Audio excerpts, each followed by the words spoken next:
What's up, guys? It's Monaco here, and in this video we're going to be talking about 3-star fights, and I want to do a 3-star preparation video. Now, bear in mind, for the video that I'm going to show you has some advanced jobs that we do not have access to, so this might feel a little bit easier for these guys than it actually is. These 3-star fights are fairly challenging, guys. And I'm going to go through some ideas of compositions that might be successful, and try and give you some thoughts as to how you should try and build for 3-star fights. Let's go ahead and take a look at what's going on and how to plan. Now, the first thing you're going to notice when you go into 3-star fights and when panels 5 through 8 open up is that immediately you start off with a full orb gauge. That is totally going to shift the meta from what we have available at the moment. It's going to require a lot more drives on turn 1 than auto attacks.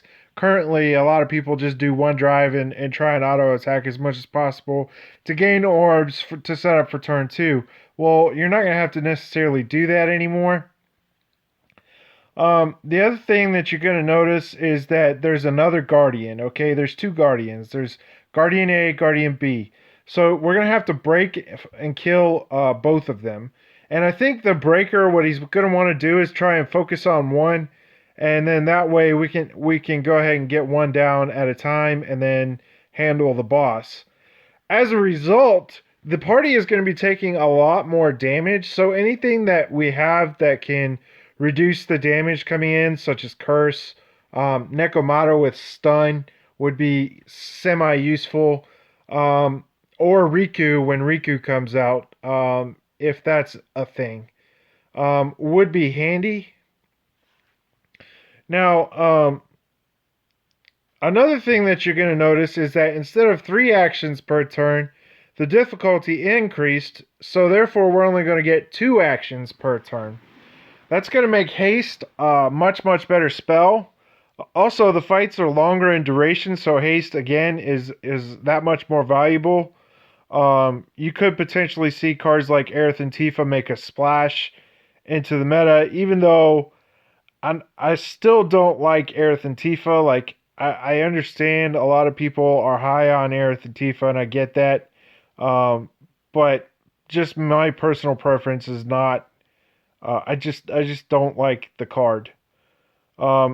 I think Hermes is just a much better option, but to be able to get the Faith buff and the Haste buff would be fairly useful, especially considering all the other cards that you're going to have to bring as a support. I would recommend probably bringing a defender for the 3-star fights, at least at first, until we kind of get the feel for how hard these guys hit. It looks like they're hitting fairly hard, and because the extra Guardians there, it's just that much more damage going on to the party. So the supports are going to need as much help as possible. Now here you can see they focused the first Guardian down, and then they're going to start focusing on the second Guardian. And you also notice that the attacker used an AoE spell to break the orange bars for everybody. I think that AoE spells are probably going to be useful, at least for breaking orange bars. And then you're going to want to bring like a damage spell that costs a lot less than an AoE spell, to be able to do the actual damage and things. So I think that's the way things are going to go. Attackers are probably going to have one AoE, one damage spell, one buff such as a force card, and then probably like a poo-poo of some sort, either offensive or defensive, depending on what they feel like they need. So there you can see they broke the second Guardian and killed him, and then now the boss is going to reset, do his ultimate, and then they're going to break him probably this upcoming turn. Ultimates are going to come into play, probably more than likely in 3-star fights at some point in the fight. So it's going to be fairly interesting to see how people utilize their ultimates. The new classes with their higher break should be fairly useful in terms of ultimates and things like that. So this is kind of how the fight should go. Now, again, bear in mind these guys have access to certain cards that aren't out yet, and also certain classes that are not available yet. So again, this is probably going to be easier. Plus, I'm pretty sure one of these guys is a defender. I'm not sure. I think the guy actually playing the fight is a defender.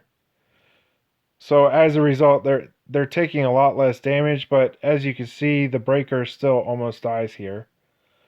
Um, so things are going to be a lot more difficult between the two actions, the increased damage, and everything else that goes along with it. Now, I'm going to stop showing you this. If you want to watch it, I'll post a link in the description, and you can watch this on your own and come to your own conclusions. What I want to do now is kind of give you some deck ideas for how things are going to go. Okay, right now this is kind of like the current. Excuse me, wrong. This is kind of like the current meta right now for 2-star fights. You have just the single target with the 2 poo-poos and a force card. I think that the defensive poo-poo is going to have to drop away, or possibly even the offensive poo-poo, and then you're going to see something like an AoE card be brought instead. Now, does that mean you should 4-star your AoE cards? That's personal preference. That's up to you. I'm not going to sit here and give my recommendation to say you should, but if you decide to go ahead and do it, then it's probably not a bad thing. Just keep in mind that there are different AoEs that will come out in the future and possibly supplant the ones that you're currently using. So just keep that in mind. So this is kind of what the setup should look like for an attacker role. I'm going to change this back. All right, so that's another attacker. All right, so defenders are probably more than likely going to want to, if they have access to Heartful Egg, going to want to bring Heartful Egg, because it gives you a lot more hearts, and as a result, a lot more healing potential for the party. And plus, once panels 5 through 8 come out and Scholar gets the increased hit points and things, I'm pretty sure the heal off your heart orbs is based off the actual person casting it, their hit points, which is why defenders are so cool, because they can use 4 or 5 orbs and then heal everybody to full from like a third. Another thing that they're probably going to want to think about is trying to bring debuffs. A taunt card will probably be very handy, and I'm not even sure if they're going to have room in the future to bring a damage card, but they could if they so desired. For assassins, I don't think they're going to be able to bring debuffs anymore. Assassins are going to be relying very heavily on having a defensive poo-poo. So a defensive poo-poo for an assassin is almost required. The offensive poo-poo with Artemis and a taunt is probably going to be the standard setup for a breaker. So not much change there. Now, this support setup is more than likely not going to work. Curse is still an effective card, but I think Comet is going to have to go away, and you're going to have to see something like Fat Chocobo here to replace it. And then probably Berserk is going to have to go away as well, and that's probably going to have to be replaced by a haste card. And you're going to see more of a standard composition type support going on into the future. The curse with the Fat Chocobo should reduce most of the damage that the boss does, and as a result, it'll increase the survivability of the party for those 3-star fights. These guys do hit very hard, so it probably will be necessary. You're probably going to want to put up Curse and Haste first, then Fat Chocobo, and then if you have the Heart Orbs, do Moogle. So that's probably going to be the support setup of choice for 3-star fights. Guys, if you have any questions, please feel free to leave a comment in the comments section. I will get to you as soon as I possibly can.